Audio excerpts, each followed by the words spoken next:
그 나이에 이것도 못하면 어떡해요? 요즘 사람들은 그렇게 안 합니다. 시대에 좀 맞춰 사세요. 이런 말을 들었을 때 여러분은 어떻게 대답하시나요? 죄송합니다. 제가 부족해서요. 알겠습니다. 이렇게 말하고 있지는 않나요? 그리고 집에 돌아와서 후회합니다. 왜 그때 아무 말도 못했을까? 내가 뭘 잘못한 거지? 오늘은 두 사람의 이야기를 들어보겠습니다. 52세 수진 씨, 회사에서 상사에게 무례한 말을 들었지만 아무 말도 하지 못했습니다. 63세 민수 씨, 등산 모임에서 후배에게 무시당했지만 오히려 자신을 바꿔가고 있습니다. 두 사람은 왜 무례한 말에 대응하지 못했을까요? 그리고 우리는 어떻게 해야 할까요? 수진 씨 이야기. 52세, 제조업체에서 25년째 일하고 있습니다. 5년 전 새로운 부장이 왔습니다. 40대 중반 명문대 출신입니다. 첫 회의 날, 수진 씨가 기획안을 발표했습니다. 부장이 말했습니다. 수진 씨, 요즘은 그렇게 안 합니다. 좀 더 트렌디하게 해보세요. 수진 씨는 얼굴이 빨개졌습니다. 네, 알겠습니다. 다른 직원들은 아무 말이 없었습니다. 회의가 끝나고 수진 씨는 화장실에 갔습니다. 거울을 보며 생각했습니다. 내가 뭘 잘못했지? 정말 옛날 방식이었나? 그날 이후로 부장의 말은 계속되었습니다. 그 나이면 이 정도는 알아야죠. 젊은 사람들한테 배우세요. 세대 차이가 느껴지네요. 수진 씨는 매번 죄송합니다라고 말했습니다. 6개월이 지났습니다. 수진 씨는 5kg이 빠졌습니다. 밤에 잠을 잘 수 없었습니다. 회사에 가는 게 무서웠습니다. 오늘은 또 무슨 말을 들을까? 어느 날 프로젝트 발표가 있었습니다. 수진 씨가 3주 동안 준비한 자료입니다. 발표를 마쳤습니다. 부장이 말했습니다. 수진 씨, 그 나이에 이것도 못하면 어떡해요? 다시 해오세요. 수진 씨는 고개를 숙였습니다. 죄송합니다. 회의실을 나오는데 눈물이 났습니다. 책상에 앉아서 생각했습니다. 내가 정말 부족한 건가? 25년을 일했는데 그날 저녁 집에 와서 남편에게 말했습니다. 회사 그만둘까 봐. 남편이 놀라서 물었습니다. 무슨 일 있어? 아니, 그냥 내가 능력이 없나 봐. 수진 씨는 더 이상 말하지 않았습니다. 하지만 마음속으로는 생각했습니다. 왜 나는 아무 말도 못할까? 왜 그 자리에서 반박하지 못했을까? 그날 밤 수진 씨는 또 잠을 이루지 못했습니다. 다음 날 출근길 수진 씨는 거울을 봤습니다. 초췌한 얼굴이 보였습니다. 내가 이렇게까지 힘들어해야 하나? 하지만 회사에 가면 또 똑같이 행동할 것을 알고 있었습니다. 죄송합니다. 제가 부족해서요. 다시 하겠습니다. 왜 그럴까요? 수진 씨는 왜 상사의 무례한 말에 대응하지 못하고 있을까요? 민수 씨 이야기. 63세. 작은 사업을 하다가 3년 전 정리했습니다. 지금은 동네에서 복권 판매점을 운영합니다. 하루 10시간씩 가게를 지킵니다. 손님이 오면 복권을 팝니다. 손님이 없으면 의자에 앉아 있습니다. 민수 씨에게 유일한 낙이 있습니다. 주말마다 가는 등산 모임입니다. 5년 전부터 다닌 모임.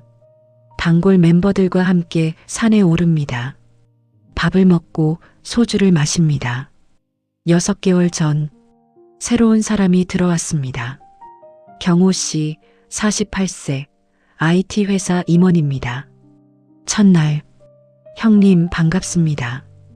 앞으로 잘 부탁드립니다. 민수 씨는 반가웠습니다. 젊은 사람이 들어왔네. 모임이 활기를 띠겠어. 한 달쯤 지나자 경호 씨의 말투가 바뀌었습니다. 산행 중 민수 씨가 말했습니다. 이 길로 가면 경치가 좋아. 경호 씨가 휴대전화를 꺼냈습니다. 형님, 요즘은 앱으로 다 확인해요. 그렇게 감으로만 하면 안 되죠. 민수 씨는 웃으며 넘겼습니다. 그래, 젊은 사람은 저렇지. 산행을 마치고 식당에 들어갔습니다. 민수 씨가 메뉴판을 봤습니다. 사장님, 여기 된장찌개 주세요. 경호 씨가 끼어들었습니다. 형님, 요즘 사람들은 그렇게 안 먹어요. 좀 트렌디한 거 먹어야죠. 다른 사람들이 웃었습니다. 민수 씨도 따라 웃었습니다. 그래, 그럼 내가 추천해봐. 하지만 마음 한구석이 불편했습니다. 내가 그렇게 촌스러운가? 된장찌개가 뭐가 문제야? 모임 단체 채팅방. 경호 씨가 사진을 올렸습니다. 최신형 등산화입니다. 이번에 새로 나온 거예요. 형님들도 좀 바꾸세요. 그 낡은 신발 좀 버리세요. 민수 씨는 자신의 등산화를 봤습니다. 5년 된 검은색 등산화. 낡았지만 편했습니다. 이게 뭐가 문제야? 하지만 다른 사람들은 경호 씨에게 물었습니다. 어디서 샀어? 얼마야? 민수 씨는 채팅방에 아무 말도 하지 않았습니다. 2주 후 산행을 마치고 식당에서 저녁을 먹었습니다. 경호 씨가 와인을 주문했습니다. 형님들, 요즘은 소주 말고 와인 마셔야죠. 건강에도 좋고. 민수 씨가 말했습니다. 난 소주가 좋은데 점심에 와인은 좀. 경호 씨가 웃으며 말했습니다. 형님, 시대에 좀 맞춰 사세요. 그렇게 옛날 방식만 고집하면 안 되죠. 다른 사람들은 경호 씨 편을 들었습니다. 맞아, 이제 와인 시대야. 민수 형님도 좀 바꿔봐. 민수 씨는 아무 말 없이 와인을 마셨습니다. 집에 오는 길, 민수 씨는 가슴이 답답했습니다. 내가 문제인가? 내가 정말 시대에 뒤떨어진 건가? 아내에게 말했습니다. 등산 모임 사람들이 좀 그래. 무슨 일 있어? 아니, 그냥 내가 너무 옛날 사람인가 봐. 아내가 웃었습니다. 당신이 뭐가 옛날 사람이에요. 하지만 민수 씨는 마음이 편하지 않았습니다. 다음 등산날, 민수 씨는 새 등산화를 신고 갔습니다. 최신형입니다. 15만 원을 주고 샀습니다. 경호 씨가 봤습니다. 오, 형님도 드디어 바꾸셨네요. 그래야죠. 민수 씨는 웃었습니다. 하지만 기분이 좋지 않았습니다. 왜 내가 이런 걸 신경 써야 하지? 하루 종일 복권 팔아본 돈으로. 산행 후 경호 씨가 갑자기 파스타를 먹자고 합니다. 된장찌개가 먹고 싶었지만 군말 없이 따라갑니다. 집에 와서 민수 씨는 아내에게 말했습니다. 등산 모임 그만둘까봐. 왜? 일주일 내내 그렇게 기다리잖아. 유일한 낙인데. 그냥 가기가 싫어. 민수 씨는 더 이상 말하지 않았습니다. 하지만 마음속으로는 생각합니다. 저 친구는 왜 저렇게 말하지? 왜 제 멋대로지? 내가 문제인가? 왜 그럴까요? 민수 씨는 왜 자신의 방식을 지키지 못하고 상대방에게 맞춰가고 있을까요? 왜 이런 일이 일어날까요? 수진 씨와 민수 씨는 완전히 다른 상황에 있습니다. 한 사람은 직장에서 상사에게, 한 사람은 취미 모임에서 후배에게. 하지만 두 사람의 반응은 똑같습니다. 무례한 말을 들었지만 즉시 대응하지 못했습니다. 그리고 점점 더 움츠러들고 있습니다. 이 현상에는 세 가지 원인이 있습니다. 첫째 원인, 가해자의 심리 마이너스 나르시시즘. 정신분석학자 하인츠 코엇은 나르시시즘을 연구했습니다. 나르시시스트는 끊임없이 찬사를 요구하여 자신의 불안정한 내면을 안정시킨다. 이 말을 일상의 언어로 풀면 이렇습니다. 무례한 말을 하는 사람들은 사실 내면이 불안합니다. 자신의 위치가 흔들릴까봐 두렵습니다. 그래서 다른 사람을 깎아내림으로써 자신이 우월하다는 것을 확인하려 합니다. 수진 씨의 부장을 봅시다. 명문대 출신, 40대 중반. 겉으로는 화려합니다. 하지만 그는 불안합니다. 내가 이 자리에 어울리는가? 사람들이 나를 인정하는가? 그래서 수진 씨에게 계속 말합니다. 이 나이에 이것도 못하면 어떡해요? 요즘은 그렇게 안 합니다. 이런 말을 통해 자신의 우월함을 확인하려는 것입니다. 민수 씨의 후배도 마찬가지입니다. IT 회사 임원. 젊고 성공한 것처럼 보입니다. 하지만 그 역시 불안합니다. 새로 들어온 모임에서 자신의 위치를 확보해야 합니다. 그래서 민수 씨에게 말합니다. 시대에 좀 맞춰 사세요. 그 낡은 신발 좀 버리세요. 이런 말을 통해 자신이 더 앞서 있다는 것을 보여주려는 것입니다. 연구에 따르면 나르시시스트는 타인의 경계선을 넘는 행동을 통해 자신의 힘을 확인한다고 합니다.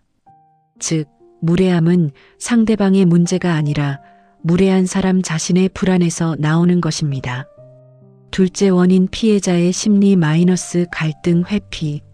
사회심리학자 마이클 롤로프는 갈등 회피를 연구했습니다.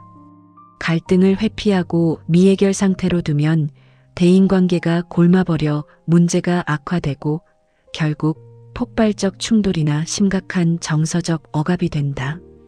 이 말을 일상의 언어로 풀면 이렇습니다. 무례한 말을 들었을 때 즉시 반응하지 못하는 이유는 갈등을 피하고 싶어서입니다. 관계가 나빠질까봐, 파장이 클까봐, 더 큰 문제가 생길까봐 이렇게 생각하면서 참게 됩니다. 수진 씨를 봅시다. 왜 상사의 말에 죄송합니다라고 했을까요? 갈등을 회피하려는 심리 때문입니다. 내가 나이가 많으니까 참아야지. 내가 배울 게 많으니까 들어야지. 이런 생각으로 상대방의 무례함을 자신이 감당해야 할 것으로 받아들였습니다. 민수 씨도 마찬가지입니다. 경호 씨가 시대에 맞춰 사세요라고 말했을 때 즉시 내 방식을 존중해줘라고 말할 수 있었습니다. 하지만 그렇게 하지 못했습니다. 모임 분위기가 나빠질까봐, 나만 튀면 어쩌나. 결국 새 등산화를 사고 먹기 싫은 파스타를 먹고 갈등을 피하기 위해 자신의 방식을 포기한 것입니다. 연구에 따르면 직장 내 무례함을 경험한 많은 사람들이 갈등을 두려워해서 즉시 대응하지 못합니다. 하지만 아이러니하게도 갈등을 회피함으로써 상황은 더 악화됩니다. 상대방은 이 정도는 괜찮구나라고 생각하고 무례함은 점점 더 심해집니다. 그리고 피해자는 점점 더 움츠러들고 자존감은 서서히 무너집니다. 셋째 원인 자존감의 침식. 심리학자 크리스틴 네프는 자기자비를 연구했습니다. 자기자비는 고통을 인간의 보편적 경험으로 인식하고 자신에게 친절을 베푸는 것이다. 이 말을 일상의 언어로 풀면 이렇습니다. 무례한 말을 반복해서 들으면 자존감이 서서히 무너집니다. 그리고 자신을 돌보는 능력을 잃게 됩니다. 수진 씨를 봅시다. 6개월 동안 부장의 무례한 말을 들었습니다. 체중이 5kg 빠졌습니다. 밤에 잠을 잘 수 없습니다. 이것은 단순히 기분이 나쁜 것이 아닙니다. 자신을 돌보는 능력을 잃은 것입니다. 민수 씨도 마찬가지입니다. 유일한 낙이었던 등산을 그만두려 합니다. 무례함이 그의 삶에서 기쁨을 빼앗아가고 있습니다. 연구에 따르면 자기자비를 실천하는 사람은 스트레스에서 약 40% 빠르게 회복한다고 합니다. 하지만 수진 씨와 민수 씨는 자기자비를 실천하지 못하고 있습니다. 대신 자신을 탓하고 있습니다. 내가 부족해서, 내가 시대에 뒤떨어져서. 3가지 원인의 공통점. 첫 순간을 놓침. 행동심리학자 조셉 울프는 자기 주장 훈련을 연구했습니다. 자기 주장은 자기 보호이지 공격이 아니다. 이 말을 일상의 언어로 풀면 이렇습니다. 무례한 말을 들었을 때 첫 순간에 반응하지 않으면 그것은 묵인으로 받아들여집니다. 수진 씨가 첫 회의에서 부장의 말에 즉시 반응했다면 어땠을까요? 부장님, 요즘은 그렇게 안 합니다라는 말은 제 방식을 무시하는 것처럼 들립니다. 이렇게 말했다면 부장은 조심했을 것입니다. 민수 씨도 마찬가지입니다. 경호 씨가 처음 무례한 말을 했을 때 즉시 반응했다면 어땠을까요? 나는 내 방식이 편해. 내 방식을 강요하지는 말아줘. 이렇게 말했다면 경호 씨는 더 이상 그런 말을 하지 않았을 것입니다. 연구에 따르면 경계선을 명확히 설정하면 이후 대인관계가 크게 개선된다고 합니다. 그런데 왜 첫 순간에 반응하지 못했을까요? 파장이 두려워서. 하지만 아이러니하게도 반응하지 않음으로써 관계는 더 나빠졌고 결국 자기 자신만 다쳤습니다. 그렇다면 어떻게 해야 할까요? 6가지 방법을 제시합니다. 첫째, 첫 순간을 놓치지 마세요.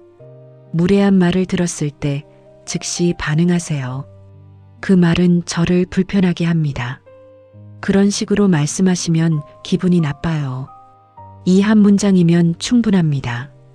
연구에 따르면 경계선을 명확히 설정하면 이후 관계가 크게 개선됩니다. 수진 씨라면 이렇게 말할 수 있습니다. 부장님, 이 나이에라는 표현은 저를 무시하는 것처럼 들립니다. 민수 씨라면 이렇게 말할 수 있습니다. 내 방식이 마음에 안 들 수 있지만 강요하지는 말아줘. 둘째, 감정이 아닌 사실을 말하세요. 너는 왜 그렇게 무례해? 라고 말하지 마세요. 상대방은 방어적이 됩니다. 대신 이렇게 말하세요. 나는 그런 말을 들으면 기분이 나빠. 이것을 나마이너스 전달법이라고 합니다. 감정이 아닌 사실을 전달하면 상대방도 받아들이기 쉽습니다. 셋째, 경계선을 명확히 하세요. 무례한 말을 듣는 것은 당신의 경계선이 침범당하는 것입니다. 경계선을 명확히 하세요. 수진 씨라면 이렇게 말할 수 있습니다. 업무상 조언은 감사하지만 나의 언급은 제 경계선을 넘는 것입니다. 민수 씨라면 이렇게 말할 수 있습니다. 새로운 것 시도는 좋지만 내 취향 바꾸라는 강요는 경계선을 넘습니다. 넷째, 자기자비를 실천하세요. 무례한 말을 들었을 때 자신을 탓하지 마세요. 대신 자신에게 이렇게 말하세요. 나는 충분히 잘하고 있어. 저 사람의 말이 나의 가치를 결정하지 않아. 나는 나대로 괜찮아. 연구에 따르면 자기자비를 실천하는 사람은 스트레스에서 약 40% 빠르게 회복합니다. 다섯째, 관계를 재평가하세요. 무례한 말을 계속하는 사람과는 거리를 두는 것도 방법입니다. 수진 씨라면 부장과는 업무상 필요한 것만 이야기하고 개인적 대화는 최소화할 수 있습니다. 민수 씨라면 경호 씨와는 거리를 두고 다른 멤버들과의 관계를 강화할 수 있습니다. 모든 관계를 지킬 필요는 없습니다. 당신을 존중하지 않는 사람과는 거리를 두는 것이 현명합니다. 여섯째, 도움을 요청하세요. 혼자 해결하려 하지 마세요. 믿을 수 있는 동료에게, 친구에게, 가족에게 또는 전문가에게 도움을 요청하세요. 직장이라면 인사팀이나 상담 서비스를 이용할 수 있습니다. 도움을 요청하는 것은 약함이 아니라 용기입니다. 무례한 말을 듣고 상처받는 것은 당신의 잘못이 아닙니다. 하지만 그 상처를 계속 안고 가는 것은 당신의 선택입니다. 이제는 선택하세요. 그 말은 저를 불편하게 합니다.